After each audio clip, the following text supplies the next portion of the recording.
Hello students, মই তোমালোকৰ Sourav sir and I welcome you all to the official YouTube channel of Euphoria Academy. আশা কৰোঁ আপোনালোকে সবে ভালে আছে।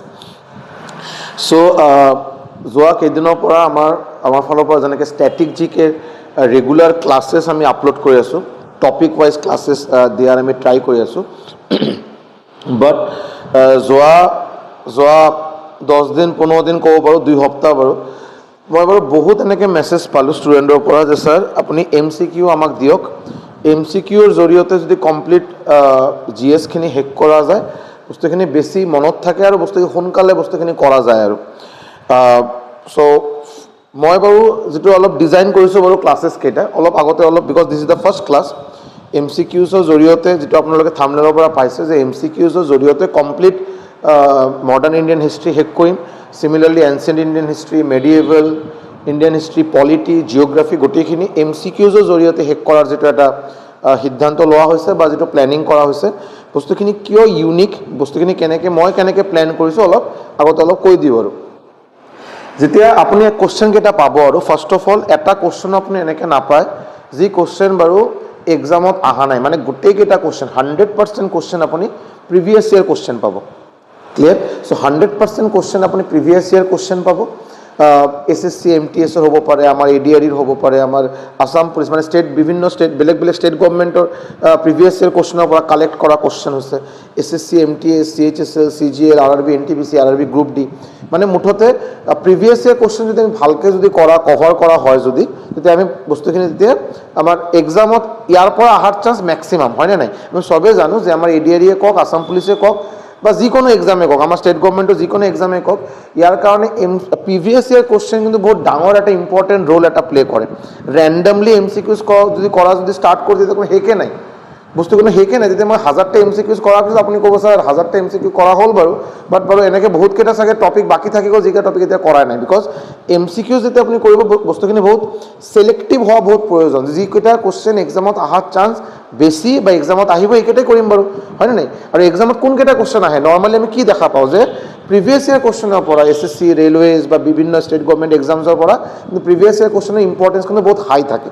সো ফাৰ্স্ট অফ অল আমি যিকেইটা কোশ্চেন ডিসকাস কৰিম মই অকল বাৰু এই সেশনৰ কথা কোৱা নাই আহিব লগা যিকেইটা MCQ সেশনছ কেইটা মই লৈ থাকিম বাৰু গোটেই কেইটা কোশ্চেন আপুনি প্ৰিভিয়াস ইয়াৰ কোশ্চেন পাব আৰু মই অকল কোৱা নাই বাৰু তাতে লিখি দিম বাৰু কোন এক্সামত কোন তাৰিখত আহা কোশ্চেন এটা আপোনালোকে তাতে চাবই পাৰিব আৰু এক নম্বৰ কথা দুই নম্বৰ কথা হ'ল আপুনি যেতিয়া এটা MCQ যেতিয়া অ্যাটেম্প কৰিব অবভিয়াসলি অ্যাটেম্প কৰাৰ কাৰণে আপুনি নিজে আগতে এনসাৰটো টিক কৰিব মই গম পাওঁ আৰু ইয়াৰ লগতে ইয়াৰ ৰিলেটেড যিমানখিনি নেসেসাৰি ইনফৰমেশন আপোনাৰ এক্সামৰ কাৰণে প্ৰয়োজন বা আপোনাৰ এক্সামত এই নেসেসাৰি ইনফৰমেশনৰ পৰা অলৰেডি MCQ বা কোশ্চেন আহিছিল হেকিটো এই ইমানখিনি ইনফৰমেশন আমি ইয়াতে ডিসকাস কৰিম মানে এটা কোশ্চেনৰ খালি এটা আনসাৰ টিক কৰিলো এনেকৈ নহয় ইয়াৰ লগত আৰু নেসেসাৰি যিবিলাক ইনফৰমেশন আপোনাৰ এক্সামৰ কাৰণে ইম্পৰ্টেন্ট এটো আমি ডিসকাস কৰিম ঠিক আছে। তো হ'ব পাৰে যে মই 15টা কি 20টা কোশ্চেন ললো বাট এটো ডিসকাস কৰোতে কিন্তু আপোনাৰ অকল 15টা 20টা কোশ্চেন নাথাকিল এটো আপোনাৰ মোটামুটি 50টা কোশ্চেন ইকুইভ্যালেন্ট হৈ যাব বিকজ তাতে বহুত বেলেগ ইনফরমেশন তাতে এড কৰা হ'ব আৰু সো মই ৰিকুৱেষ্ট থাকিব আপোনালোকৰ যিসকলে বাৰু মোৰ ক্লাसेছ কেইটা সিনসিয়াৰলি আৰু ৰেগুলাৰলি চাব বুলি প্ল্যান কৰিছে বা ভাবে আৰু যে মোৰ ক্লাছেছ কেইটাৰ পৰা কিবা অলপ লাভ পাই আছে আপোনালোকে মই ৰিকুৱেষ্ট কৰি আপোনালোকে মডাৰ্ণ ইণ্ডিয়ান হিষ্ট্ৰীৰ কাৰণে সেপাৰেট একদম এক দিস্তা এটা কপি এটা বনাই ল'ব এনসিয়েন্টৰ কাৰণে বনাই ল'ব তেতিয়া বস্তুখিনি আপুনি সিৰিয়ালি নোট কৰিব পাৰিব যেতিয়া নোট কৰিব তেতিয়া ৰিভিজনৰ সময়ত সুবিধা হ'ব বাৰে এটা ভিডিঅ' আপুনি চাই পিনে ৰিভাইজ কৰিব এইটো সম্ভৱ নহয় সো নিশ্চয়কৈ অলপ কৰিব ठीक है सर। तो similarly paid batch students and offline students आप लोग का भी सेम रिक्वेस्ट रहेगा कि आप लोग वीडियो के टाइम ऐसा नहीं होना चाहिए कि इसको आप सिर्फ देखते जाइए इसको ज़रूर नोट कीजिए और नेसेसरी इन्फॉर्मेशन जो मैं बोलूँगा इसको प्लीज़ काइंडली नोट करते हुए जाइए। Clear? So let's start with the session. So आज हमारा modern Indian history part 1। So first question हमार सीरीजर फर्स्ट क्वेश्चन आंसर दिया ट्राई करबोसन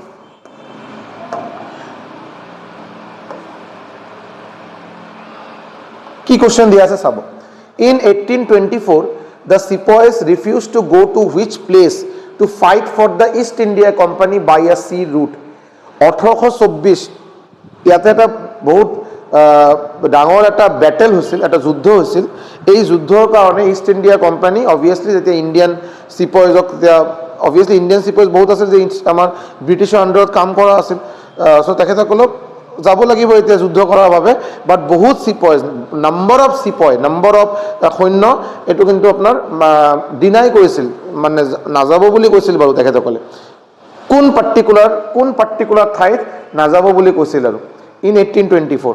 এইটো বহুত আমাৰ ইণ্ডিয়ান হিষ্ট্ৰীৰ কাৰণে ইম্পৰ্টেণ্ট, ইয়াৰ লগত আমাৰ অসম হিষ্ট্ৰীৰ কিন্তু বহুত ডাঙৰ এটা পাৰ্ট হয় এইটো। 1824 কোন যুদ্ধৰ বাবে ইষ্ট ইণ্ডিয়া কোম্পানী যেতিয়া যুদ্ধ কৰিব গৈছিল তেতিয়া ইণ্ডিয়ান চিপইজ নাযায় বুলি কৈছিল বা যাব ৰাজি হোৱা নাই। এইটো আপোনাৰ হ'ব বাৰ্মা, এইটো হ'ব আপোনাৰ বাৰ্মা, এনচাৰ হ'ব আপোনাৰ বাৰ্মা। কিয়? বিকজ এই সময়ত আপোনাৰ হৈছিল first Anglo Burmese war, first Anglo Burmese war, হয়নে? যেটা আমি আসাম হিস্ট্রিত কিন্তু আমি এটা আমার কিন্তু বহুত ইম্পর্টেন্ট একটা part. So first Anglo Burmese war কোন টাইমত হৈছিল? 1824 পৰা 26। এইটো বাৰু টাইম ডিউৰেশ্যন আছিল ফাৰ্স্ট এংলো বাৰ্মিজ ওয়াৰ। আৰু এই পাৰ্টিকুলাৰ যুদ্ধ হোৱাৰ পিছত এটা বহুত ফেমাছ ট্ৰিটি সাইন কৰা হৈছিল। এই ট্ৰিটিৰ নাম কি আছিল? Treaty of Yandabo. Treaty of,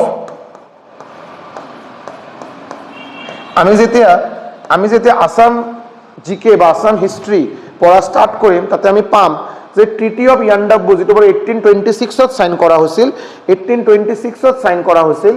এই ট্ৰিটি হোৱাৰ পৰা মানে 1826ৰ পৰা আমাৰ অসম হিষ্ট্ৰীত অসম যিটো আমাৰ অসম হিষ্ট্ৰী পাৰ্ট যিটো আছে তাতে আমি মানে মডাৰ্ণ পাৰ্টখিনি আমি 1826ৰ পৰা ষ্টাৰ্ট কৰিম आफ्टर ट्रीटी ऑफ यान्डाबू।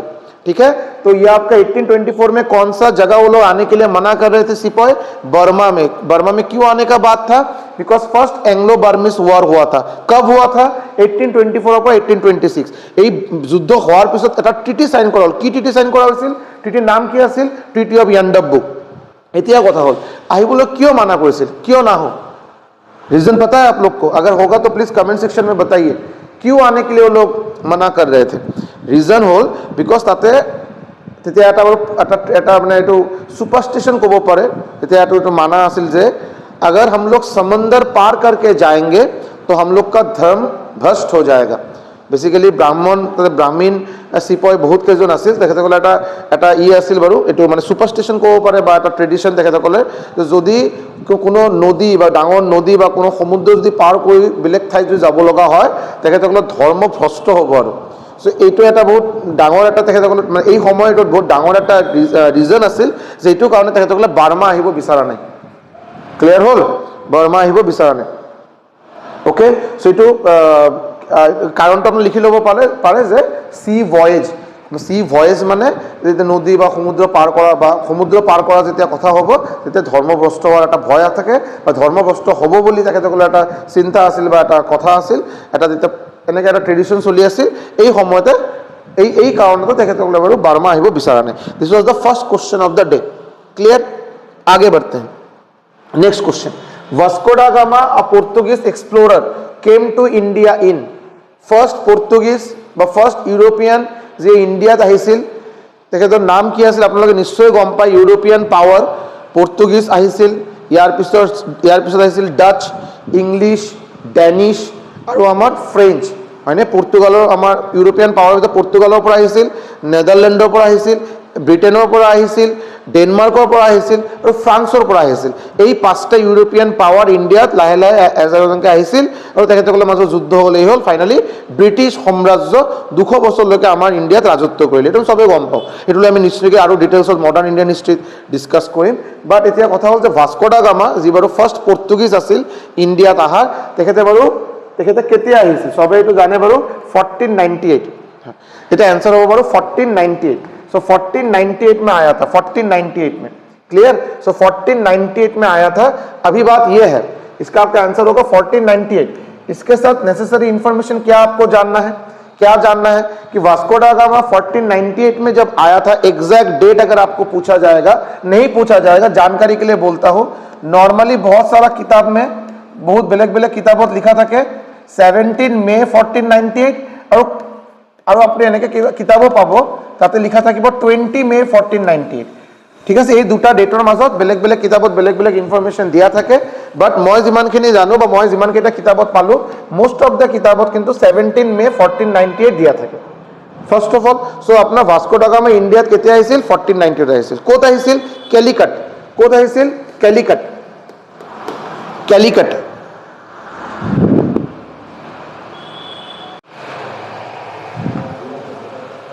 তো ভাস্কো ডা গামা ইণ্ডিয়াত আপোনাৰ আহিছিল 1498, এক্সাক্ট ডেট আপোনাৰ 17 মে और 20 মে 1498, ডিপেণ্ড কৰিব বাৰু কোন ঠাইত কি দিয়া আছে, আৰু অপশ্যনত বাৰু এইটো নাহে বাৰু, কেতিয়া নাহে।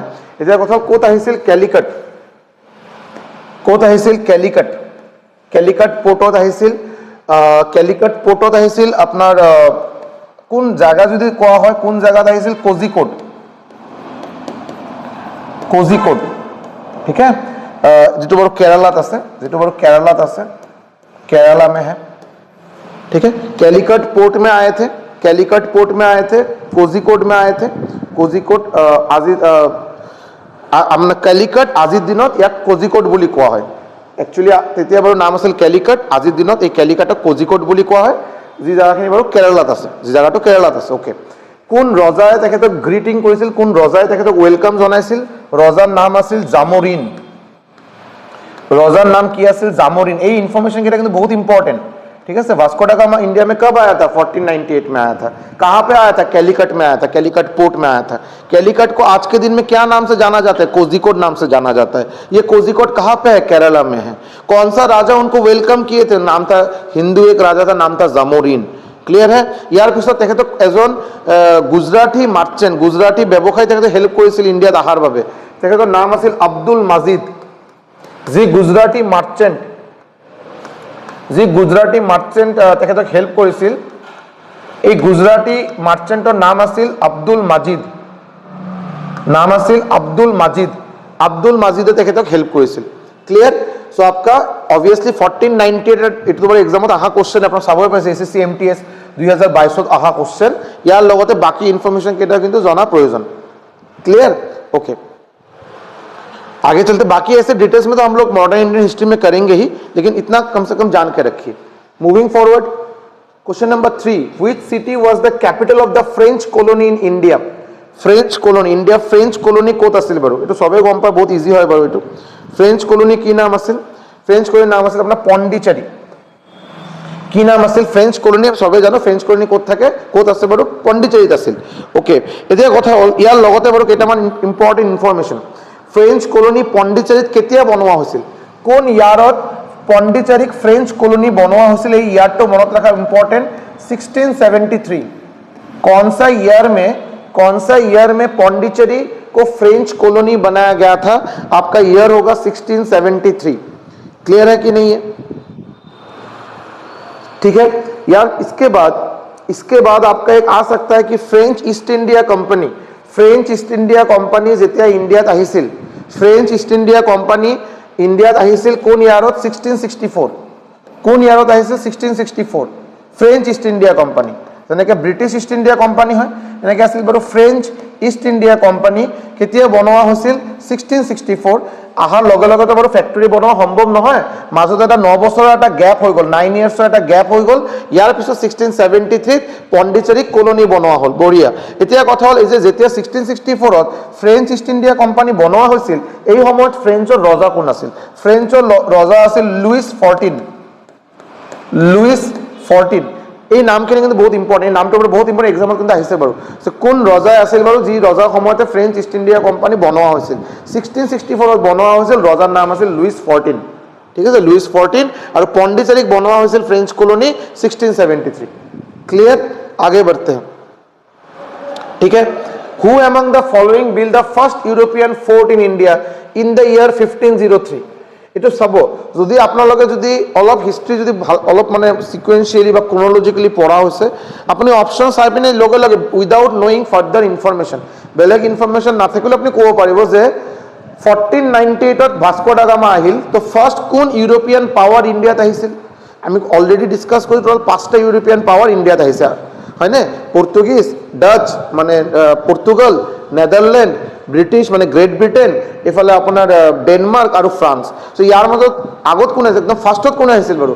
Portugal, because Vasco da Gama আহিছিল। কোন ইয়াৰত আহিছিল? 1498 আহিছিল। চ' ফাৰ্ষ্ট ইউৰোপিয়ান ফৰ্ট কোনে বনাব? অবভিয়াছলি পৰ্তুগিজে বনাব, ঠিক আছে।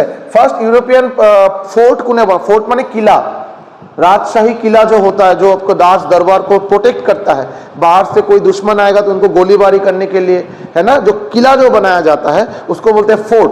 ये फोर्ट बार फार्स्ट यूरोपियन फोर्ट কোন কান্ট্রিয়ে বনাইছিল? পর্তুগালে বনাইছিল। ক্লিয়ার হল? এতিয়া কথা হল এই যে 1503 পর্তুগালে যে ফোর্ট বনালে, এই ফোৰ্টৰ নাম কি আছিল? যি ফোৰ্টটো বনোৱা আছিল নাম কি আছিল? फोर्ट इमानुएल और एटुक अपनी कब पारे फोर्ट कोची। क्लियर है? फोर्ट इमानुएल और फोर्ट कोची कहां पे बनाया गया था? नाम से आपको पता चल रहा है, कोची में बनाया गया था। कहां पे बनाया गया था? कोची में बनाया गया था, जिसको आप बोल सकते हैं उस टाइम इन कोचीन কোচিনত বনোৱা হৈছিল। এই ফোৰ্টৰ নাম কি আছিল? Fort Emmanuel. আৰু কোন ইয়াৰত বনোৱা হৈছিল? 1503 1503 বনোৱা হৈছিল, ঠিক আছে। এই সময়ত ভেৰি ইম্পৰ্টেণ্ট, এই সময়ত 1503 এই সময়ত পৰ্তুগিজ গভৰ্ণৰ কোন আছিল? যেনেকৈ আমি পিছত ব্ৰিটিছত চাম নহয়, ভাইসৰয়, গভৰ্ণৰ জেনেৰেল, হয়নে, governor general of India, governor general of Bengal, এইবিলাক আমি ডেজিগনেশ্যন পাম। চিমিলাৰলি এই পৰ্তুগিজৰ এই সময়ত এই 1503 এই গভৰ্ণৰ কোন আছিল? তেখেতৰ নাম আছিল ফ্ৰান্সিস্কো ডি আলমিডা। কি নাম আছিল? Francisco D আলমিডা। ফ্ৰান্সিস্কো ডি আলমিডা আছিল এই সময়ত পৰ্তুগিজ গভৰ্ণৰ। এই সময়ত আছিল পৰ্তুগিজ গভৰ্ণৰ। লগতে আৰু এটা ইম্পৰ্টেণ্ট কথা কৈ দিওঁ, এই যে ফ্ৰান্সিস্কো ডি আলমিডা আছিল, তেখেতে কি আছিল? তেখেতে বাৰু পৰ্তুগিজ গভৰ্ণৰ আছিল, আৰু তেখেতৰ সময়তে এই ফোৰ্ট বনোৱা হ'ল। ইয়াৰ লগে লগে আৰু এটা ইম্পৰ্টেণ্ট মনত ৰাখিব, এই ফ্ৰান্সিস্কো ডি আলমিডা বনাইছিল আপোনাৰ ব্লু ৱাটাৰ পলিচি। এই ব্লু ৱাটাৰ পলিচি যেটো বাৰু এক্সামত আপোনালোকে নিশ্চয়কৈ যিসকলে বাৰু প্ৰিভিয়াছ ইয়াৰ কুৱেশ্যন অলপ চাইছে বা অলপ প্ৰিপাৰেশ্যনৰ এক্সপিৰিয়েঞ্চ আছে, নিশ্চয়কৈ বাৰু আপোনালোকে এগ্ৰী কৰিব যে ব্লু ৱাটাৰ পলিচি লৈ কিন্তু কুৱেশ্যন এক্সামত এবাৰ দুবাৰ নহয় বহুবাৰ আহিছিল। চ' ব্লু ৱাটাৰ পলিচি কুৱেশ্যনত এনেকৈ দিয়ে যে হু ইন্ট্ৰডিউচড ব্লু ৱাটাৰ পলিচি? এই ব্লু ৱাটাৰ পলিচি কোনে ইন্ট্ৰডিউচ কৰিছিল? বেলেগ বেলেগ আপোনাৰ 4টা নাম দিয়া থাকিব। চ' ফাৰ্ষ্ট অফ অল মনত ৰাখিব, ব্লু ৱাটাৰ পলিচি ইন্ট্ৰডিউচ হৈছিল পৰ্তুগিজ যেতিয়া ৰুল কৰি আছিল, এই সময়তে কোনে ইন্ট্ৰডিউচ কৰিছিল? এই পাৰ্টিকুলাৰ গভৰ্ণৰৰ নাম কি আছিল? পৰ্তুগিজ গভৰ্ণৰৰ নাম কি আছিল? Francisco D আলমিডা। তেখেতে ইন্ট্ৰডিউচ কৰিছিল blue water policy. Blue water policy হয় কি হয় এইটো?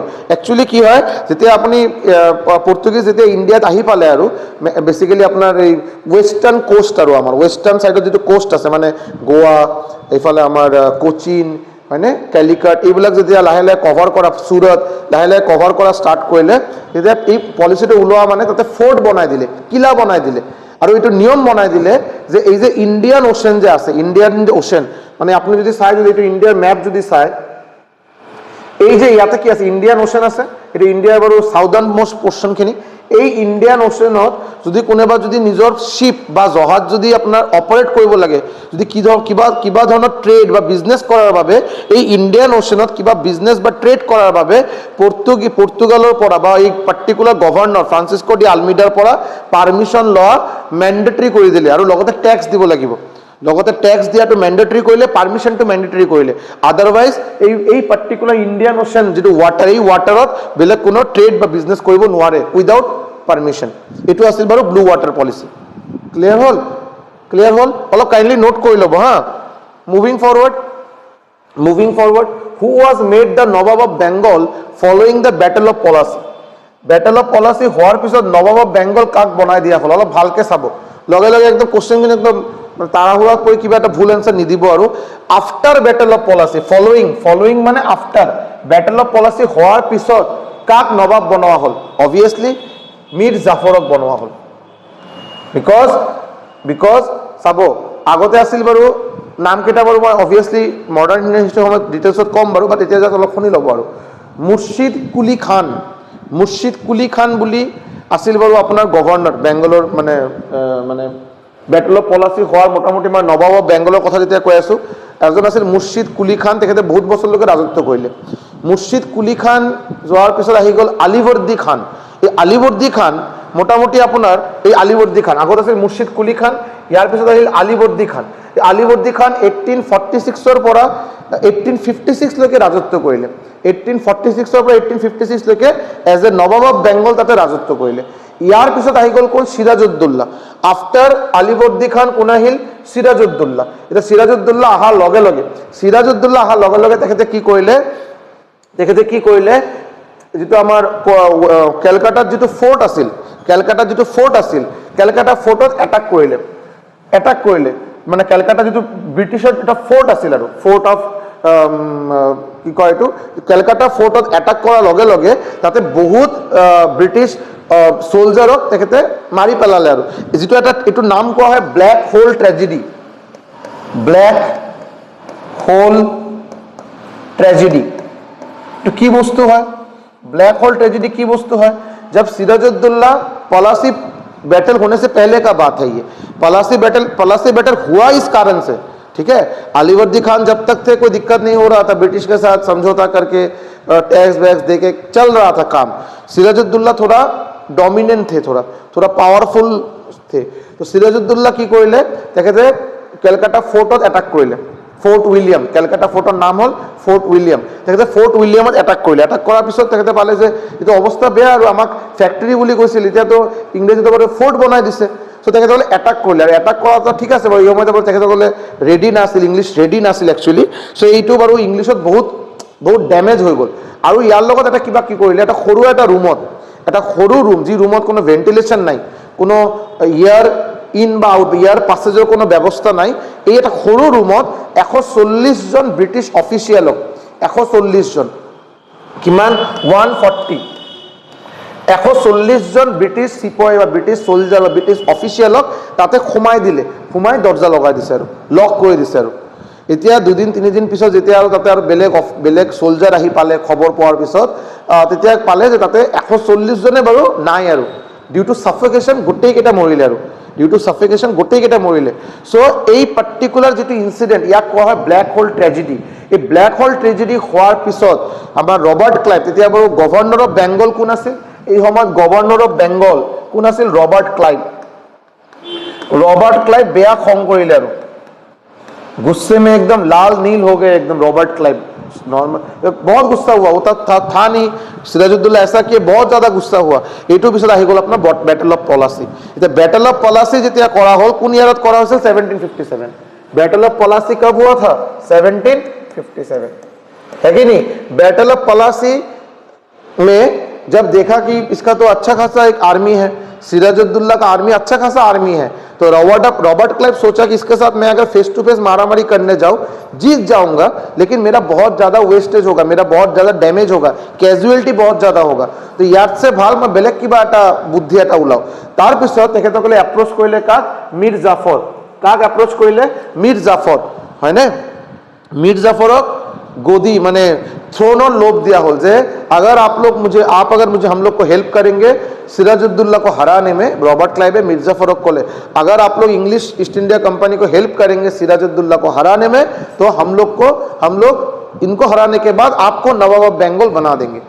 तो गद्दी का उनका जो एक लोभ दिया गया है ना, एक लालच दिया गया, उसमें मीर जाफर फंस गया। तो मीर জাফৰৰ এটা গ্ৰুপ আছিল, মানে এটা আৰ্মিৰ ট্ৰুপ আছিল, তেখেতসকলে বেলেগ সাইডৰ পৰা এটাক কৰাৰ কথা আছিল আৰু সিৰাজউদ্দৌলা ফ্ৰণ্টৰ পৰা এটাক কৰিব।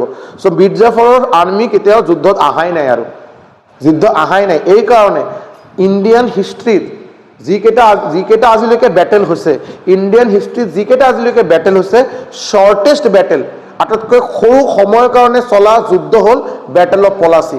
অকল 88 मिनट लेके बैटल युद्ध হৈছিল বাৰু।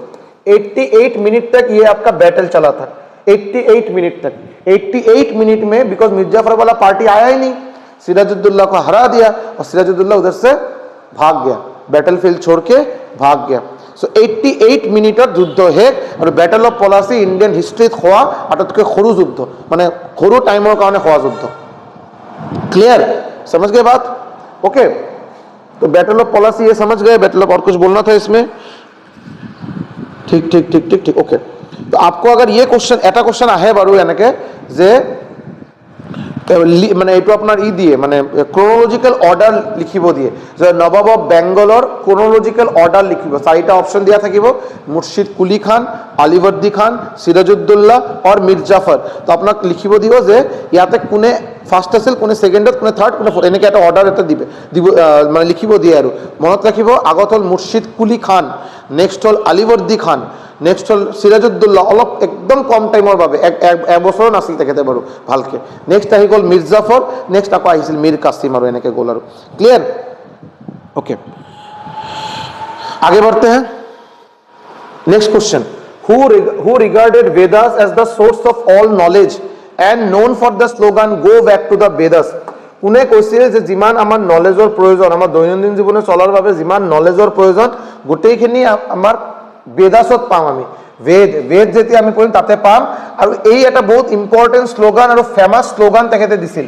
গো back to Vedas go back to the Vedas माने किबा जुदी निजर जुदी अगर अपने अंदर ही कुछ अगर सवाल आपका हो रहा है जिसका आंसर आपको नहीं मिल रहा है तो वेद पढ़िए आपको आंसर मिल जाएगा सो ये स्लोगान में कोने दिसिल निश्चय आप लोग गम पाए स्वामी दयानंद सरस्वती कोने दिसिल स्वामी दयानंद सरस्वती दिसिल क्लियर है ठीक है तेखते माने एक्चुअली हिम तेखते की কৈছিল যে वेदास जे আছে वेद হল source of all fundamental knowledge তেখেতে একচুয়ালি কি কৈছিল source of all fundamental knowledge মানে আমার জিয়াই থাকার বাবে যিমান নলেজৰ প্ৰয়োজন যি কোনো টপিকৰ ওপৰত যদি কিবা নলেজৰ প্ৰয়োজন হয় আমি ক'ত পাম আমি বেদাস যদি ভালকে আমি পঢ়ম তাতে পাই যাম সো তেখেতে স্লোগান দিছিল go back to the Vedas নাম কি আছে Swami Dayananda Saraswati clear Next question who among the following founded the Arya Samaj in 1875 Arya Samaj Brahmo Samaj confuse নহব বাৰু Brahmo Samaj আৰু Arya Samaj completely বেলেগ Brahmo Samajৰ সময়ত Raja Rammohan Roy William Bentinck Raja Rammohan Roy introduce Brahmo Samaj Brahmo Samaj found কৰিছিল Arya Samaj কোনে ওলাইছিল 1875 ত Arya Samaj ठीक है आर्य समाज का भी आंसर आपका ऑब्वियसली आप लोग जानते हैं Swami Dayanand Saraswati so go back to the Vedas যদি আপনি কোত পায় go back to the Vedas আপনার आंसर হবে स्वामी दयानंद सरस्वती আৰু आर्य समाज কোনে ফাউন্ড কৰিছিল आंसर হবে दयानंद सरस्वती কোন ইয়াৰত ইয়াৰটো বৰ প্লিজ মনত ৰাখিব 1875 ये पर्टिकुलर क्वेश्चन में आपको ईयर दे दिया गया है लेकिन ऐसा भी क्वेश्चन आपको मिलेगा प्रीवियस ईयर क्वेश्चन अगर आराम से देखेंगे तो आपको बोलेगा Dayanand Saraswati founded Arya Samaj mention the year কোন ইয়ারত ফাউন্ড করা হয়েছিল आंसर হবে আপনার 1875 clear Mangal Pandey was hanged to death for attacking British officials in Barrackpore on কোন তাৰিখত মঙ্গল পাণ্ডে ব্ৰিটিছ অফিচিয়েলক কোন তাৰিখত এটাক কৰিছিল অলপ ইয়াতে কনফিউজন কি হয় অলপ চাব ষ্টুডেন্টৰ মাজত কনফিউজন হয় এই দুটা ডেট লৈ 29 মাৰ্চ আছিল না 31 মাৰ্চ আছিল চাব এই মঙ্গল পাণ্ডে ব্ৰিটিছ অফিচিয়েলক এটাক কৰিছিল 29 মাৰ্চ এটো তেখেতে এবাৰ 29 তাৰিখত এটাক কৰিলে ইয়াৰ বাবে তেখেতক দুদিন পিছত 31 মাৰ্চত তেখেতক হ্যাং কৰা হ'ল ফাঁসি দিয়া হ'ল ঠিক আছে সো অ্যাটাক কোশ্চেনটো ভালকে চাব ইয়াতে কোৱা হৈছে অ্যাটাক কৰাৰ ডেটটো কোন তাৰিখত অ্যাটাক কৰিছিল এটো বাৰু কিন্তু মোৰ বনোৱা কোশ্চেন নহয় আপোনালোকে চেক কৰি ল'ব পাৰে এসএসসি এমটিএস 2022 অহা কোশ্চেন আৰু আপোনালোকক মই পিছত মই এনেকে কোশ্চেনো দেখাম তাতে ডেটটো আহিব যে কোন তাৰিখত তেখেতক ফাঁসি দিয়া হৈছিল সো ফাঁসি দিয়া ডেটটো হ'ব আপোনাৰ 31 মাৰ্চ অ্যাটাক কৰিছিল 29 মাৰ্চ এই পাৰ্টিকুলাৰ কোশ্চেনৰ आंसर হ'ব 29 মাৰ্চ 29 মাৰ্চত তেখেতে অ্যাটাক কৰিছিল ব্ৰিটিছ এজন অফিচিয়েলক আৰু তেখেতক ফাঁসি দিয়া হৈছিল 31 মাৰ্চত ঠিক আছে এতিয়া কথা হল এই যে অবভিয়াসলি ইটলৈ আৰু মই সিপয় মিউটিনি 1857 ৰ যেটো সিপয় মিউটিনি আছিল 1857 এটো বাৰু বহুত ফেমাস এটা ইয়াৰ হয় বিকজ এই পাৰ্টিকুলাৰ ইয়াৰত কি হৈছিল সিপয় মিউটিনি হৈছিল এই সিপয় মিউটিনি কি বুলি কোৱা হয় ফাৰ্স্ট ওয়াৰ অফ ইন্ডিপেন্ডেন্স বুলি কোৱা হয় ফাৰ্স্ট ওয়াৰ অফ ইন্ডিপেন্ডেন্স বুলিও কোৱা হয় হয়নে নাই फर्स्ट वॉर ऑफ इंडिपेंडेंस बुली कोआ है। ये 1857 के बाद ब्रिटिश का उल्टा गिनती शुरू हो गया था। ये 1857 के बाद ब्रिटिश का उल्टा गिनती शुरू हो गया था। ऐसा कुछ वाकया हो गया, उसके बाद ब्रिटिश को बहुत ज्यादा स्ट्रिक्ट होना पड़ा। जैसे कि 1857 ফার্স্ট অফ অল এই সিপাহী মিউটিনি হওয়ার বহুত কেইটা কারণ আছে, এটো লৈ বাৰু মোটামুটি আধা ঘণ্টা 40 মিনিটৰ এটা লেকচাৰ এটা হ'ব আৰু তাতে বহুত আপুনি ইম্পৰ্টেণ্ট কাৰণ পাব। সিপাহী মিউটিনি কেনেকৈ হ'ল, বেলেগ বেলেগ ঠাইত বেলেগ বেলেগ হেড বনোৱা হ'ল, বাহাদুৰ শাহ জাফৰক বনোৱা হ'ল মেইন হেড, বেলেগ বেলেগ ৰাণী লক্ষ্মীবাই আহি গ'ল, তাতিয়া টোপ, ঠিক আছে, এইটো লৈ বাৰু ছেপাৰেটকৈ ডিছকাশ্যন কৰা হ'ব। বাট যেটো আৰু সবে আমি জানো আৰু যেটো জানা প্ৰয়োজন, এইটো হ'ল যে সিপাহী মিউটিনি বহুত কেইটা কাৰণ আছিল, বাট ইয়াৰ মাজত ইম্পৰ্টেণ্ট এটা কাৰণ হ'ল কাৰ্ট্ৰিজ, যেটো আপোনাৰ এনফিল্ড ৰাইফেল, যি বন্দুক তেতিয়া আমাক ইউজ কৰিব, আমাক সিপাহীক ইউজ কৰিব দিছিল, ইয়াৰ নাম আছিল এনফিল্ড ৰাইফেল। যি বন্দুকে বাৰু ইণ্ডিয়ান সিপাহী তেতিয়া ইউজ কৰা আছিল, নাম আছিল এনফিল্ড ৰাইফেল। আৰু তাতে এটা এনেকৈ এটা ৰিউমাৰ এটা স্প্ৰেড হৈ গ'ল যে এই ৰাইফেলৰ যিটো কাৰ্ট্ৰিজ আছিল, এই ৰাইফেলৰ যিটো কাৰ্ট্ৰিজ আছিল সেইটো বাৰু কাউ আৰু পিগ ফেট দি বনোৱা হয়, ঠিক আছে, কাউ আৰু পিগৰ ফেটে দি বনোৱা কাৰ্ট্ৰিজ। আৰু এইটো চিষ্টেমটো এনেকুৱা আছিল যে আগতে দাঁতে দি এইটো টানি তাৰপিছততো বুলেটটো সোমাব লাগে। যেতিয়া বস্তুখিনি গম পালে যে ইয়াতে গৰুৰ ই দিয়া আছে, কাউ বা পিগৰ ই দিয়া আছে, তেতিয়া হিন্দু আৰু মুছলিমৰ মাজত এটা বহুত ডাঙৰ এটা ডিছপিউট হৈ গ'ল, হয়নে? সেইটোৰ কাৰণে তাৰপিছত কিন্তু বহুত এইটো লাহে লাহে বাৰতে বস্তুটো বহুত হাই লেভেললৈকে গুচি গ'ল। 1857 চিপাহী মিউটনি হ'ল, আৰু এই মিউটনিৰ সময়তে আমাৰ মংগল পাণ্ডেক ফাৰ্ষ্ট মাৰ্টাৰ, এই মংগল পাণ্ডেক কিন্তু ফাৰ্ষ্ট মাৰ্টাৰ বুলি কোৱা হয়, ইণ্ডিয়াৰ প্ৰথম শ্বহীদ বুলি কোৱা হয়, ফাৰ্ষ্ট মাৰ্টিয়াৰ। যদি কোশ্চেন আহে who was the first martyr of Indian freedom struggle, answer হ'ব মংগল পাণ্ডে। কোন তাৰিখত তেখেতক হেং কৰা হৈছিল, ফাঁচি দিয়া হৈছিল? 31 মাৰ্চ 1857। তেখেতে কোন তাৰিখত ব্ৰিটিছ অফিচিয়েলক এটাক কৰিছিল? 29 মাৰ্চ 1857, হয়নে? ক্লিয়াৰ হৈ গ'ল। এতিয়া 1857 এইটো হোৱাৰ পিছত ব্ৰিটিছ ক্ৰাউন, মানে ব্ৰিটিছৰ যে ৰাণী আছিল, তেখেতে কিন্তু কমপ্লিট ইষ্ট ইণ্ডিয়া কোম্পানীৰ পৰা পাৱাৰ লৈ লৈছিল। ইষ্ট ইণ্ডিয়া কোম্পানী তেতিয়া আৰু এডমিনিষ্ট্ৰেটিভ ৰাইট, যিটো কণ্ট্ৰল কৰাৰ যিটো ক্ষমতা আছিল, কমপ্লিটলি লৈ লোৱা হৈছিল। অকল ট্ৰেডিং কৰাৰ বাবে অলপ চলপ এটা স্বাধীনতা তেতিয়ালৈকে ইষ্ট ইণ্ডিয়া কোম্পানীলৈকে আছিল, বাট মষ্ট অফ দ্য পাৱাৰ কিন্তু ব্ৰিটিছ ক্ৰাউনে লৈ লৈছিল। আৰু এই 1857 পিছত এটা নতুন এটা গভৰ্ণমেণ্ট অফ ইণ্ডিয়া এক্ট 1858 এটা আহিল। মই এইটো বস্তুখিনি লিখা নাই, বিকজ এইটো ছেপাৰেটকৈ ডিছকাশ্যন কৰা হ'ব, জাষ্ট অলপ শুনি লওক। আৰু 1857 চিপাহী মিউটনি হোৱাৰ পিছত একদম বস্তুখিনি তছনছ হৈ গ'ল, একদম বহুত বস্তুখিনি কিবা কিবি হেপাজাৰ্ড হৈ গ'ল। তেতিয়া ব্ৰিটিছ ক্ৰাউনে ভাবিলে যে ইষ্ট ইণ্ডিয়া কোম্পানীক যদি আমি ইমান দায়িত্ব দিওঁ, তেতিয়া আমাৰ ইণ্ডিয়া আৰু ভালকৈ আমাৰ চলাটো সম্ভৱ নহ'ব। চ' ইষ্ট ইণ্ডিয়া কোম্পানীৰ পৰা কমপ্লিট পাৱাৰ লৈ পিনে ব্ৰিটিছ ক্ৰাউনে নিজৰ হাতত ৰাখিল, আৰু ইষ্ট ইণ্ডিয়া কোম্পানীক অলপ চলপ বিজনেছ কৰাৰ কাৰণে স্বাধীনতা দিয়া থাকিল। আৰু ইয়াৰ পিছত গভৰ্ণমেণ্ট, যিটো আগত বাৰু গভৰ্ণৰ অফ বেংগল আছিল, ৰবাৰ্ট ক্লাইভ আছিল ফাৰ্ষ্ট গভৰ্ণৰ অফ বেংগল। এইটো বহুত বছৰ চলাৰ পিছত গভৰ্ণৰ জেনেৰেল অফ বেংগল কৰা হ'ল, ৱাৰেন হেষ্টিঙত কৰা হ'ল governor general of Bengal, 1773 regulating act, এইটো বাৰু হ'ব। ইয়াৰ পিছত লাহে লাহে 1858 যেতিয়া আহিল, এই সময়ত ফাৰ্ষ্ট ভাইচৰয় বনোৱা হ'ল। গভৰ্ণৰ জেনেৰেল অফ ইণ্ডিয়া আহি গ'ল মাজতে, 1833 গভৰ্ণৰ জেনেৰেল অফ ইণ্ডিয়া বনোৱা হৈছিল। উইলিয়াম বেণ্টিক আছিল first governor general of India. তাৰপিছত আকৌ যেতিয়া এনেকৈ ঝামেলা হ'ল, এইটো completely governor general of India, governor general of Bengal, এইবিলাক গোটেইকেইটা এনেকৈ উপাধি কৰাৰ পিছত, ৰিমুভ কৰাৰ পিছত ভাইচৰয় বনোৱা হ'ল। চ' এই ফাৰ্ষ্ট ভাইচৰয় 1857 চিপাহী মিউটনি হোৱাৰ পিছত 1858 গভৰ্ণমেণ্ট অফ ইণ্ডিয়া এক্ট 1858 জৰিয়তে ফাৰ্ষ্ট ভাইচৰয় বনোৱা হ'ল। আৰু ফাৰ্ষ্ট ভাইচৰয়ৰ নাম কিন্তু বহুত ইম্পৰ্টেণ্ট, তেখেতৰ নাম আছিল, কি আছিল? ফাৰ্ষ্ট ভাইচৰয়ৰ নাম কি আছিল? Lord Canning. লৰ্ড কেনিং, ঠিক আছে। ফাৰ্ষ্ট ভাইচৰয় কি নাম আছিল? Lord Canning. ক্লিয়াৰ? क्लियर? आगे बढ़ते हैं। Question number 11, after which of the following act did India come to be governed in the name of the British crown? जो already मैं कलो যে কোন এক্টৰ পিছত ব্ৰিটিছ ক্ৰাউনে কমপ্লিটলি নিজৰ হাতত পাৱাৰ লৈ লৈছিল? MTS 2024 অহা কোশ্চেন, যেটো মই কলো গভৰ্ণমেণ্ট অফ ইণ্ডিয়া এক্ট 1858। ये गवर्नमेंट ऑफ इंडिया एक्ट 1858 1857 চিপৰ মিটিং হোৱাৰ পিছত আহিল আৰু ইয়াৰ পিছত ভাইসৰয় বনোৱা হ'ল লৰ্ড কেনিঙক আৰু কমপ্লিট পাৱাৰটো আহি গ'ল আমাৰ কাৰ হাতত আমাৰ ব্ৰিটিশ ক্ৰাউনৰ হাতত पावरটো আহি गल क्लियर ओके ठीक है इसका रिलेटेड इंफॉर्मेशन ऑलरेडी हम लोग बोल चुके हैं आगे बढ़ते हैं under which of the following act was Warren Hasting appointed as governor general of Bengal सबो फर्स्ट गवर्नर ऑफ बेंगल যদি আপোনাক কয় ফার্স্ট গভর্নর অফ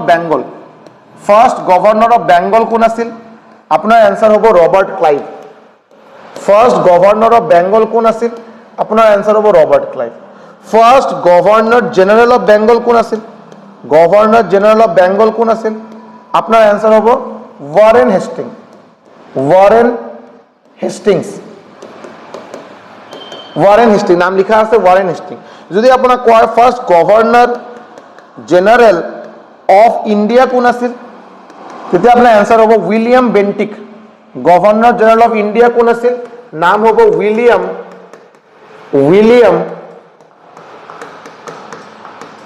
বেন্টিক আৰু লাস্ট হল ভাইসরয় ফার্স্ট ভাইসরয় কোন আছিল তেতিয়া আপনি आंसर অলরেডি পালে লর্ড ক্যানিং লাস্ট ভাইসরয় কোন আছিল লর্ড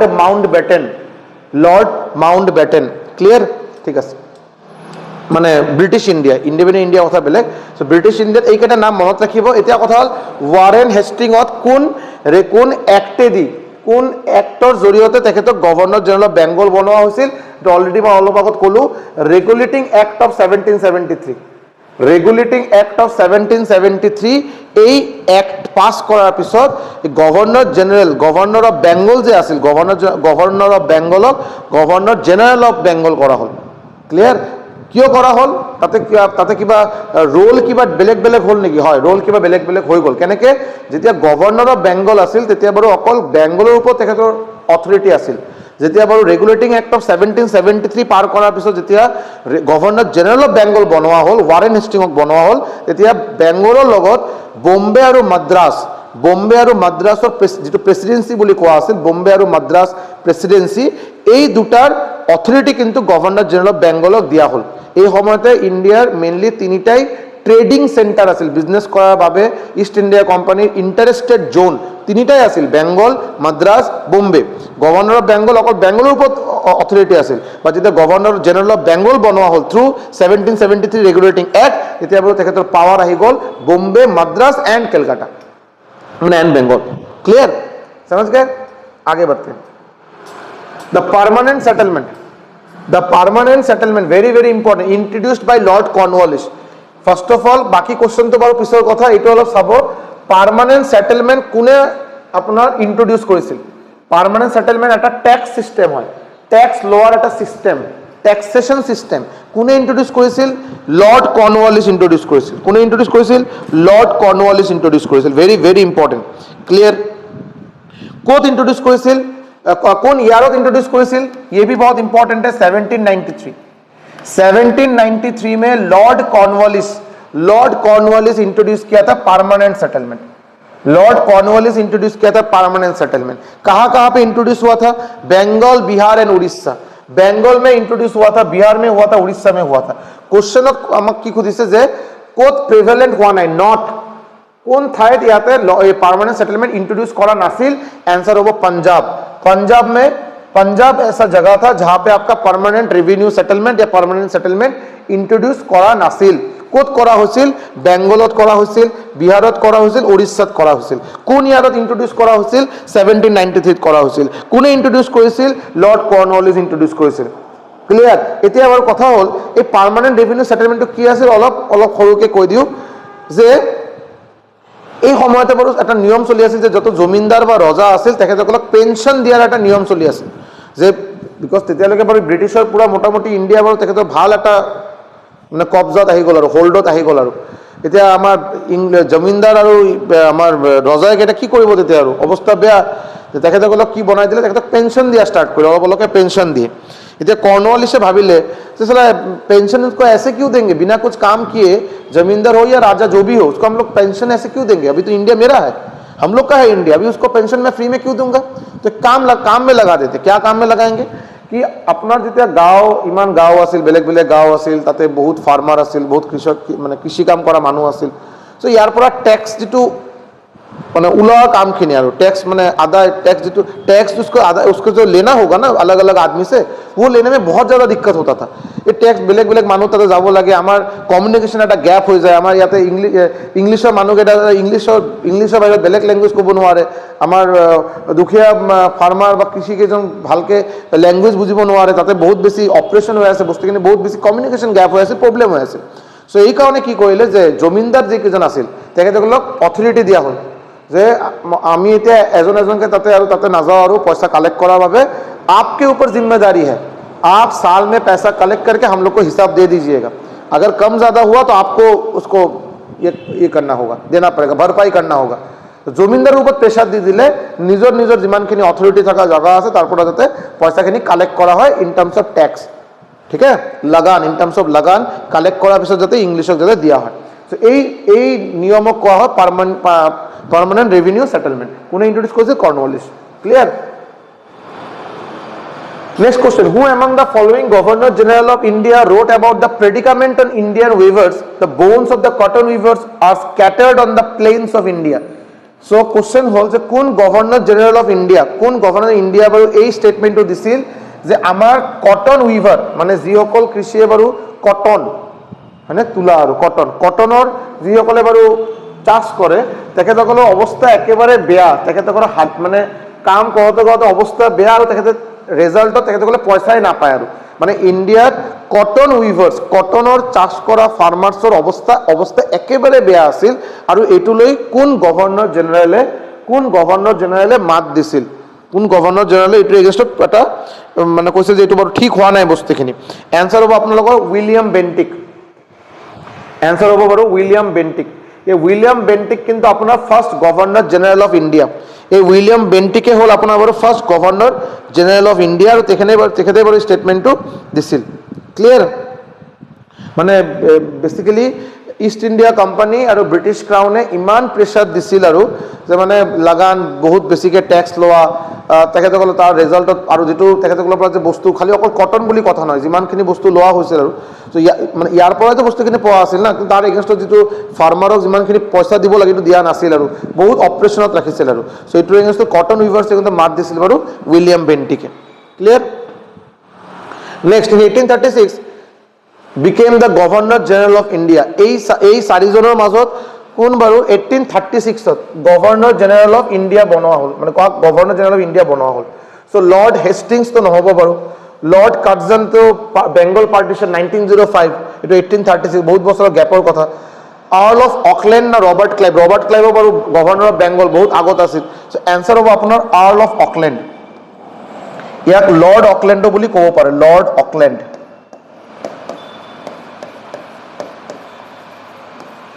ক্লিয়াৰ? 1836ত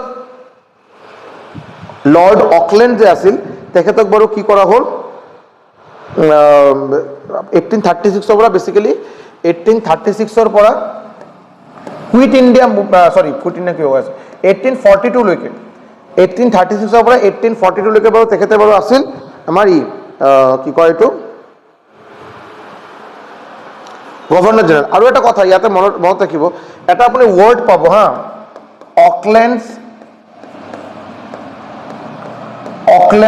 ফলি, এই ৱৰ্ডটো আপোনালোকে পাব, অকলেণ্ডছ ফলি। এইটো কি হয় মানে ই এটা বুৰ্বকৰ নিচিনা কাম কৰিছিল। অকলেণ্ড অহাৰ আগত ইণ্ডিয়াত বেলেগ বেলেগ গভৰ্ণৰ জেনেৰেলে আহিল, কোনে বাৰু সাউথ ইণ্ডিয়া কেপচাৰ কৰিব গ'লে সাউথ ইণ্ডিয়া অলপ চলপ কেপচাৰ কৰিলে, বেংগল কেপচাৰ হ'ল, মাদ্ৰাছ বা বম্বে কেপচাৰ হ'ল। চ' গোটেইখিনি হোৱাৰ পিছত অকলেণ্ড যেতিয়া আমাৰ গভৰ্ণৰ জেনেৰেল মানে ইণ্ডিয়াত যেতিয়া গভৰ্ণৰ জেনেৰেল হ'ল তেতিয়া বাৰু ভাবিলে যে इंडिया में तो सब कोई अपना अपना जगह कैप्चर करके ब्रिटिश क्राउन को दिखा रहा है, देखिए मैम हम लोग इतना जगह कैप्चर कर लिए हैं, तो मुझे भी तो कुछ करके दिखाना होगा। तो मैं बारू और इंडियात नाथाको, मैं अलग बेलेग अलग बेसी अलग देखाम आरो मैं আফগানিস্তান कैप्चर करिम। सो तेखेतসকলে ভাবিল বাৰু আফগানিস্তান कैप्चर কৰিব। আফগানিস্তানৰ যিটো জিঅ'গ্ৰাফি এইটো বহুত বেলেগ, এইটো ইণ্ডিয়াৰ লগত কোনো মিলে নাখায়, তাতে হিলছ বহুত বেছি, তাতে মানে সমানভাৱে কোনো যুদ্ধ কৰাৰ বাবে যে এটা প্লেইন বেটেল ফিল্ড এনেকৈ নাছিল। চ' তাতে বেলেগ বাহিৰৰ পৰা মানুহ আহি তাতে যুদ্ধ কৰি জিকিব এইটো বাৰু নেক্সট টু ইম্পচিবল আৰু সো ই বাৰু আফগানিস্তান কেপচাৰ কৰাৰ কাৰণে গ'ল আৰু অৱস্থা বেয়া হৈ গ'ল আফগানী যিকেইজন আছিল বাৰু আফগানিস্তানৰ মানুহ তালিবান অৱস্থা বেয়া কৰি দিলে আৰু ইয়াৰ আৰু বেয়া কৰাৰ পিছত কি হ'ল এইটো বাৰু বহুত ডাঙৰ এটা ই হ'ল আৰু ইয়াক বাৰু ইয়াৰ পৰা উঠাই দিলে আৰু গভৰ্ণৰজনৰ পোষ্টৰ পৰা উঠাই পিনে আকৌ ব্ৰিটেইনত লৈ গ'ল এই যেটো এটা ভুল হ'ল বিৰাট ডাঙৰ এটা মিষ্টেক হ'ল বিকজ তেখেতক বাৰু বহুত কেইজনে বাৰু সাজেষ্ট কৰিছিল যে এনেকৈ নকৰিব ইণ্ডিয়াত আপুনি কিবা কিবি কৰি আছে বাৰু এইটো বেলেগ কথা ইয়াতে কেইটামান ৰাজ্য আপুনি পলিটিক্স কৰি লৈ আছে কেইটামান ৰাজ্য আপুনি যুদ্ধ কৰি ল'ব এইটো কথা বেলেগ বিকজ এইটো আমি গম পাওঁ আমাৰ ভালকৈ চেঞ্চাছ কৰা হৈছে আমি গম পাওঁ যে ক'ত কেনেকৈ কি জিঅ'গ্ৰাফি বা ডেম'গ্ৰাফি চিটুৱেশ্যনকে আমি গম পাওঁ বাট আপুনি যাব এতিয়া আফগানিস্তানত এইটো অৱস্থা কিন্তু বেয়া হ'ব পাৰে এই আৰু কথা শুনা নাই না আফগানিস্তানেই লেকে দেখাएंगे ইয়াৰ অৱস্থা বেয়া হৈ গ'ল চ' এই যিটো চিটুৱেশ্যন ইনচিডেণ্ট যিটো হ'ল এইটো কোৱা হয় অকলেণ্ডছ ফলি বুলি কোৱা হয় ক্লিয়াৰ অকলেণ্ডছ ফলি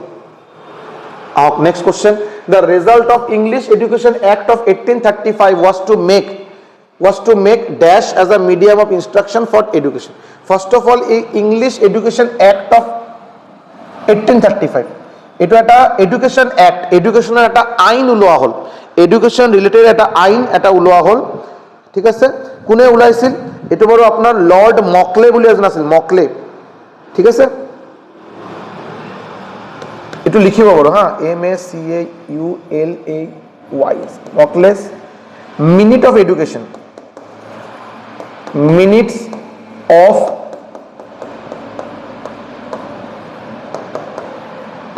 এই যে মকলে যে আছিল তেখেতে বাৰু বেসিক্যালি উইলিয়াম বেন্টিক বাৰু তেখেতে গভৰ্ণৰ জেনেৰেল অফ ইণ্ডিয়া আছে ভালকৈ অলপ শুনিব গভৰ্ণৰ জেনেৰেল অফ ইণ্ডিয়া আছিল first governor general of India William Bentinck তেখেতৰ আণ্ডাৰত এজন অফিচিয়েল আছিল এজন ব্ৰিটিছৰ এজন অফিচিয়েল আছিল নাম আছিল লৰ্ড মকলে বাৰু ইংলিছ এডুকেশ্যন বা ৱেষ্টাৰ্ণ এডুকেশ্যন ইণ্ডিয়া আনাৰ বাবে তেখেতে বহুত ডাঙৰ এটা ৰোল প্লে কৰিছিল সো তেখেতে পঢ়া শুনাৰ সেক্টৰখিনি তেখেতে বাৰু বহুত ডাঙৰ এটা ৰোল প্লে কৰিছিল ইংলিছ এডুকেশ্যন ইণ্ডিয়া আনাৰ বাবে সো এই যে তেখেতে বাৰু এটা এক্ট যেটো বনালে মকলেছ মিনিট অফ এডুকেশ্যন বুলি কোৱা হয় ইয়াৰ পৰা ইংলিছ এডুকেশ্যন এক্ট অফ 1835 বনোৱা হৈছিল এই এক্টৰ জৰিয়তে কি প্ল্যান কৰা হৈছিল যে ইংলিছ এডুকেশ্যন ইংলিছ ল্যাঙ্গুৱেজ যেটো আছে ইংলিছ ল্যাঙ্গুৱেজক মিডিয়াম অফ ইনষ্ট্ৰাকচন কৰা হ'ব ফৰ হায়াৰ এডুকেশ্যন ঠিক আছে এটো চাব ইংলিশ ভার্নাকুলার মানে আমার কলিকুয়াল ল্যাঙ্গুয়েজ আমি অসমীয়া কৈ আছো বড়ো কৈ আছো বাংলা কৈ আছো কলিকুয়াল ল্যাঙ্গুয়েজ ইংলিশ হল তো ভার্নাকুলার ল্যাঙ্গুয়েজক হায়ার এডুকেশনের কারণে তেখেতে বিচাৰিছিল নহয় তেখেতে ইংলিশক প্ৰাইমাৰী এডুকেশনেৰ কাৰণে বিচাৰিছিল নহয় তেখেতে ভাৰ্নাকুলাৰ ল্যাঙ্গুয়েজক প্ৰাইমাৰী এডুকেশন বিচাৰিছিল নহয় তেখেতে ইংলিশ এডুকেশনক হায়ার এডুকেশনের কারণে তেখেতে ताते मेंशन करेছিল যে इंग्लिश एजुकेशन को इंग्लिश लैंग्वेज को हायर एजुकेशन के लिए चूज करना चाहिए उसको यूज करना चाहिए तो बेसिकली वेस्टार्न एजुकेशन प्रमोट करार भावे ये लॉर्ड मकले बहुत डांगर একটা रोल प्ले करेছিল क्लियर होल ठीक है आगे बढ़ते हैं The Charter Act of 1813 extended the East India Company's rule in India to another কিমান বছর সো আপোনালোকে নিশ্চয়কৈ চাব আৰু যেতে আমি পলিটিত পাম এটো এই বস্তুখিনি ইন্ডিয়ান পলিটিত পাম হিষ্ট্ৰীত পাম যে বহুত কেইটা বেলেগ এক্ট ওলোৱা হৈছিল হয়নে Pitt's India act 1784 charter act of 1813 government of India act 1919 government of India act 1935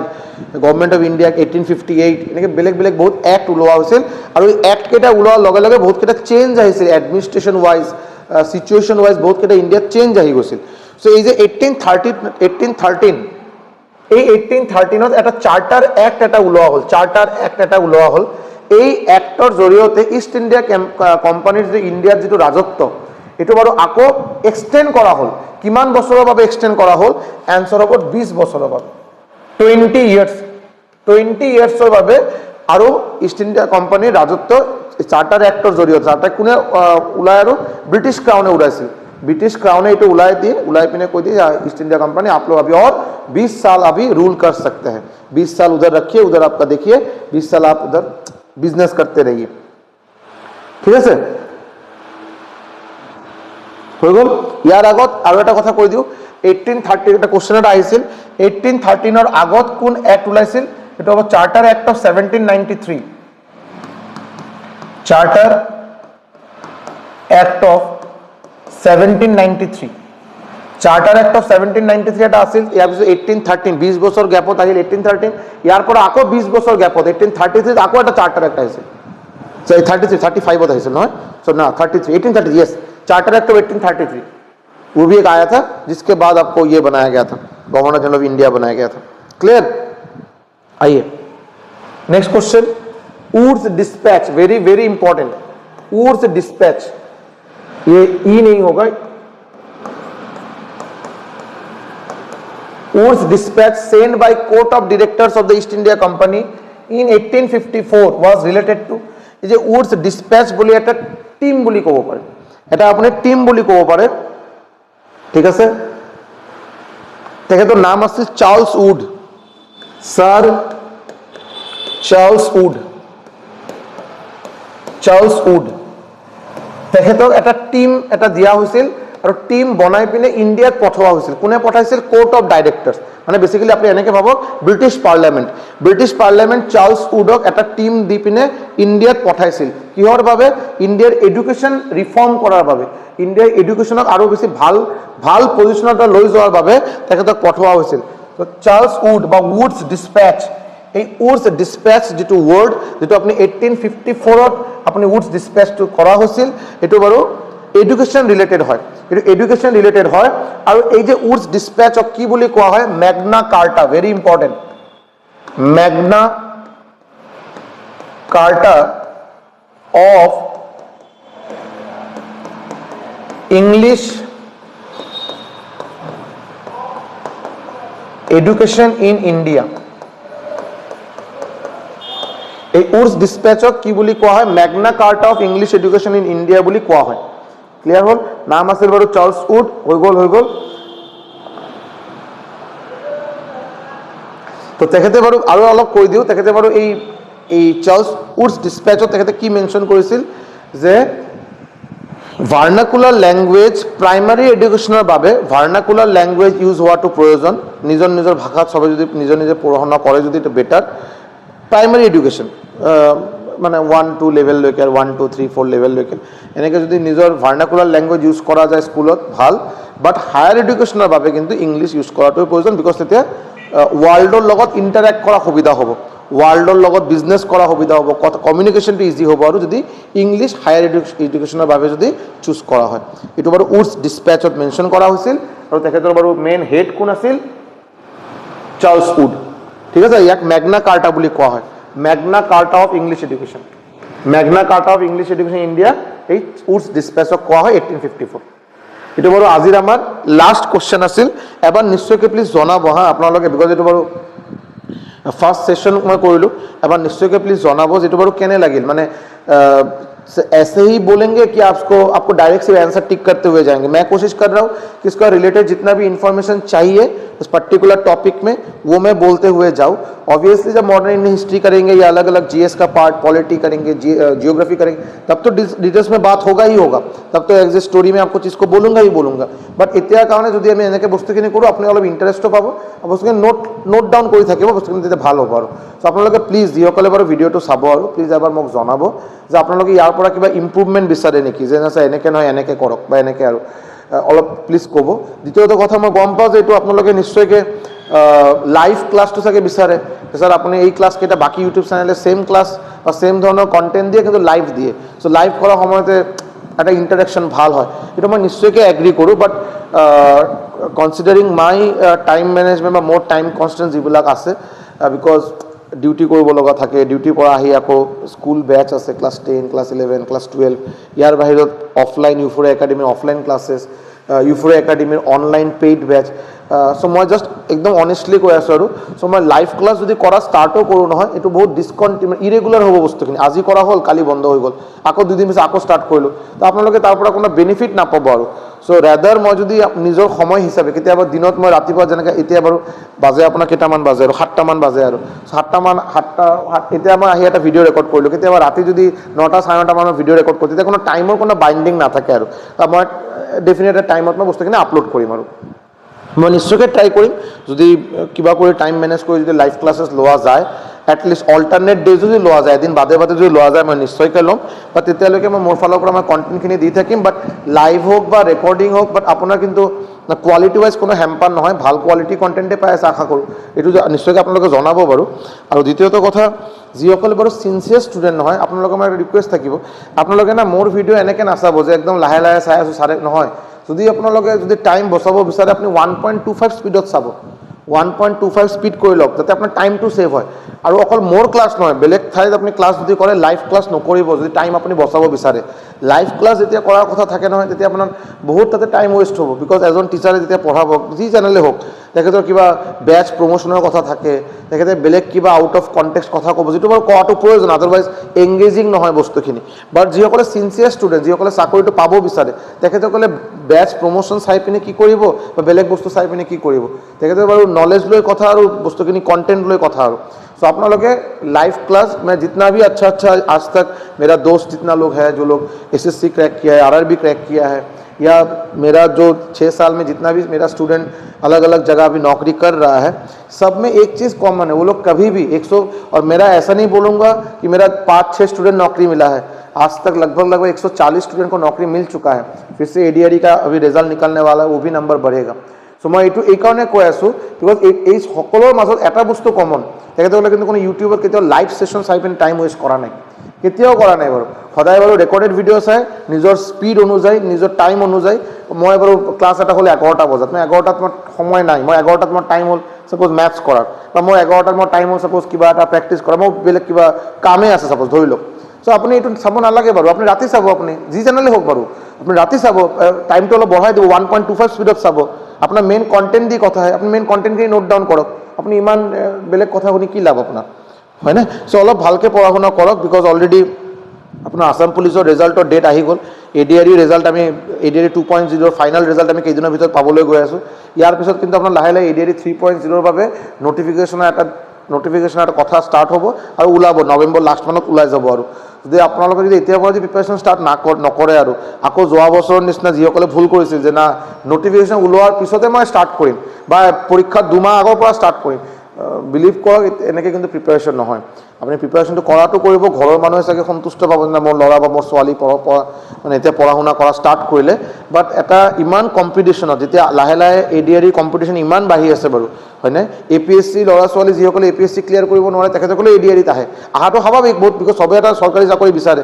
চ' এটা গভৰ্ণমেণ্ট জব পাই গ'লে এটা ছিকিউৰিটি থাকে, এটা মৰেল ছিকিউৰিটি থাকে, এটা ফিনান্সিয়েল ছিকিউৰিটি থাকে এটা। চ' সেইটো কাৰণে চবে বাৰু এতিয়া যিসকলে ছিনচিয়াৰ ষ্টুডেণ্টৰ সংখ্যা কিন্তু লাহে লাহে বহুত বাঢ়ি আছে বাৰু, आप लोग निश्चय के साबो पाइसे। सो आप लोग भी अगर सोचेंगे कि लास्ट के 2 महीना प्रिपरेशन करेंगे, लास्ट का 1.5 महीना 3 महीना करेंगे और नौकरी हो जाएगा, इससे ज़्यादा गलतफहमी हो नहीं सकता। प्रिपरेशन ভালকৈ কৰক, 6 মাহৰ পৰা 7 মাহ 8 মাহ লাগিব পাৰে, ডিপেণ্ডিং অন ইয়ৰ মেৰিট, আপোনাৰ কিমান আপোনাৰ টেলেণ্ট, কিমান আপোনাৰ কেপাবিলিটি কিমান আছে, আপোনাৰ ফাউণ্ডেশ্যন কিমান ষ্ট্ৰং আছে, আৰু এই হিচাপে প্ৰিপেৰেশ্যন ষ্টাৰ্ট কৰক। আদাৰৱাইজ বস্তুখিনি লাহে যদি আপুনি বহুত দেৰিকৈ প্ৰিপেৰেশ্যন কৰে, এই প্ৰিপেৰেশ্যন আপুনি টাইম নিশ্চয়কৈ দিব, 2 মাহ 3 মাহ টাইম দিব, আৰু এইটো কোনো লাভ নহ'ব আপোনাৰ। আৰু যেনেকৈ শুনি আছোঁ যে এই বছৰ চাগে আপোনাৰ 2টা ৰাউণ্ড হ'ব, CBT 1 CBT 2 হ'ব পাৰে। চ' আপোনাৰতো এতিয়া আৰু বেছি কোৱালিফাইং মানে কম্পিটিশ্যন আৰু বেছি হাই হ'ব। पहला राउंड अगर 2 राउंड होता है तो पहला राउंड क्वालिफाइंग करेगा, बहुत नॉर्मल सा बात है। क्वालिफाइंग अगर कर देगा तो उसमें से जो ऐसे ही घूमने गया था, एग्जाम देने नहीं गया था, घूमने जो जाता है, उधर से बाइक लेके आएंगे, इसके साथ जाएंगे, वो करेंगे, दोस्त के साथ घूम के आएंगे, पढ़ाई वाले से कोई नाता नहीं है, पढ़ा শুনাৰ আগত 2 সপ্তাহ আগত কিবা অলপ কিতাপ কেইটা চালোঁ আৰু তেখেতসকলে জাষ্ট ঘূমনে যাতে, তো এক্সাম দিনে नहीं जाता, घूमने जाता है। তো তেখেতসকলে ফাৰ্ষ্ট ৰাউণ্ডতে ওলাই যাব আৰু ফাৰ্ষ্ট ৰাউণ্ডতে ওলাই যাব। থাকিলে আপোনাৰ নেক্সট ৰাউণ্ডটো গোটেইকেইজন ক্ৰীম ষ্টুডেণ্ট আৰু মানে ভালকৈ প্ৰিপেৰেশ্যন কৰা ষ্টুডেণ্ট, আৰু এইটো আপুনি বহুত বেছি গেপ নাথাকে কিন্তু আপুনি চাব, ফাৰ্ষ্ট আৰু ছেকেণ্ড ৰাউণ্ডৰ মাজত বহুত বেছি গেপ আপুনি নাপায়। চ' আপুনি এনেকৈ ভাবিব নালাগে পহলা ৰাউণ্ডটো কোৱালিফাই কৰেंगे उसके बाद देखा जाएगा, এইটো কিন্তু বহুত ডাঙৰ এটা ভুল হ'ব আৰু। চ' মুদ্দা কথা হ'ল, চামাৰি হ'ল, এতিয়াৰ পৰা প্ৰিপেৰেশ্যন ষ্টাৰ্ট কৰক, ভালকৈ প্ৰিপেৰেশ্যন কৰক। এতিয়াৰ পৰা যদি আপুনি প্ৰিপেৰেশ্যন কৰে নহয়, আজিৰ পৰা 5 মাহ 6 মাহৰ ভিতৰত আপোনাৰ চিলেবাছখিনি যেতিয়া মোটামুটি এটা 80% শেষ হ'ব আৰু 75% শেষ হ'ব, তেতিয়া আপুনি মক টেষ্ট দিয়া ষ্টাৰ্ট কৰিব। আনলেছ ইউ ষ্টাৰ্ট গিভিং মক টেষ্ট, যেতিয়ালৈকে আপুনি মক টেষ্ট দিয়া ষ্টাৰ্ট নকৰিব, আৰু চিনচিয়াৰলি, এনেকৈ নহয় যে ৰেণ্ডমলি আজি দিলোঁ 5 দিন দিয়া নাই আকৌ এদিন দিলোঁ, নহয়, ৰেগুলাৰলি যেতিয়া আপুনি মক টেষ্ট নিদিব তেতিয়ালৈকে কিন্তু কোনো লাভ নহয়, আপোনাৰ কোনো লাভেই নহয়, যে প্ৰিপেৰেশ্যনটো কমপ্লিটলি ৱেষ্ট, হয়নে? চ' প্লিজ প্লিজ প্লিজ, মই ডিটেইলছত কেতিয়াবা আকৌ ভিডিঅ' বনাম বাৰু, বিকজ বহুদিন হ'ল কিবা মটিভেশ্যন ভিডিঅ' বনোৱা নাই বা দুটা চাৰিটামান কথা ক'ব লগা আছে ৰিলেটেড টু ADRE 3.0 নিশ্চয়কৈ ভিডিঅ' বনাম, বাট প্লিজ হাম্বল ৰিকুৱেষ্ট, আপুনি য'ৰ পৰাই পঢ়া শুনা কৰি আছে আপুনি বেলেগ ইউটিউব চেনেলে আপুনি কনচিডাৰ কৰক, বেলেগ কিতাপৰ পৰা পঢ়ক, মোৰ ক্লাছৰ পৰা কৰক, মোৰ পেইড বেচৰ পৰা আপোনালোকে যদি ষ্টুডেণ্ট ক্লাছ কৰি আছে যদি মানে सोर्स कोई भी हो, मैं ये नहीं बोलूँगा मेरे इधर आप पेड बैच में क्लास कीजिए, आपको पढ़ाई करने का ज़रूरत नहीं, मैं आपको कंटेंट को बहुत अच्छी तरह सजा के आपको दे रहा हूँ, लेकिन पढ़ना तो आपको ही है कि नहीं। पेड बैच में मैं बहुत चीज़ को ऐसे पूरा सिस्टमेटिकली सजा के मैं आपको दूंगा, लेकिन पढ़ना तो आपको है। मैं ऑफलाइन स्टूडेंट में मैं नोट लिख के देता हूँ, उसको रिवाइज करवाता हूँ, लेकिन रिवाइज आप ही करेंगे, आप ही पढ़ेंगे, आप ही मुझे आंसर देंगे।